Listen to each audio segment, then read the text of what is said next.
सबरी की कथा। सबरी का वास्तविक नाम श्रमना था। वह श्री राम की अनन्य भक्त थी।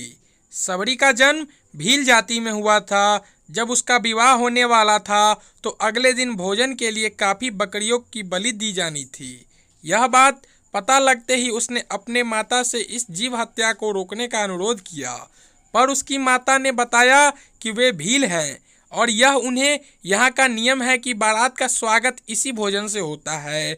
वह यह बात सहन नहीं कर सकी। सबरी नहीं चाहती थी कि उसके कारण इतने सारे जीवों की हत्या हो, अतः वह चुपचाप रात के समय घर छोड़कर जंगलों की ओर निकल पड़ी। जंगल में वह ऋषि मुनियों की कुटिया पर गई और आश्रम मांगा, किंतु भील जाति की होने के कारण सबने उसे धुतकार दिया। आखिर में मतंग ऋषि ने उसे अपने आश्रम में रहने के लिए आश्रय दिया। सबरी अपने व्यवहार और कार्यकुशलता से सभी आश्रमवासियों की प्रिय बन गई। मतंग ऋषि ने अपनी देह त्याग के समय उसे बताया कि भगवान राम एक दिन उसकी कुटिया में आएंगे। वह उनकी प्रतीक्षा करे, वही उसका उद्धार करेंगे। दिन बीतते रहें। सबरी रोज सारे मार्ग और कुटिया की सफाई करती और प्रभु राम की प्रतीक्षा करती। ऐसा करते करते वह बूढ़ी हो चली, पर प्रतीक्षा करना नहीं छोड़ी, क्योंकि गुरु के वचन जो थे। सबरी ने सारा जीवन श्री राम की प्रतीक्षा की। अंत में सबरी की प्रतीक्षा खत्म हुई और भगवान श्री राम अपने छोटे भाई लक्ष्मण के साथ माता सीता की खोज करते हुए मतंग ऋषि के आश्रम में जा पहुँचे। सबरी ने उन्हें पहचान लिया। उसने प्रभु श्री रामचंद्र जी का आदर सत्कार किया।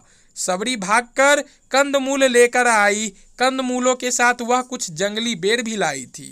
कंदमूलों को उसने भगवान को अर्पण कर दिया, पर बेरों को देने का साहस नहीं कर पा रही थी, कहीं बेर खराब और खट्टे न निकले।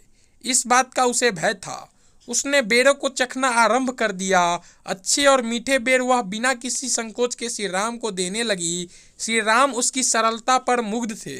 उन्होंने बड़े प्रेम से जूठे बेर खाए। सबरी के जूठे बेर श्री राम को खाते देख लक्ष्मण को बहुत आश्चर्य हुआ, परंतु श्री राम सबरी की भक्ति और सरलता पर पूर्ण रूप से मुग्ध थे। श्री राम की कृपा से सबरी का उसी समय उद्धार हो गया। दोस्तों, आशा करता हूँ कि आपको यह रामायण की सबरी की कथा पसंद आई होगी। ऐसे ही हर रोज़ एक नया कहानी सुनने के लिए और ज्ञान पाने के लिए हमारे चैनल को सब्सक्राइब कर दे। कहानी पसंद आई हो तो कहानी को एक लाइक कर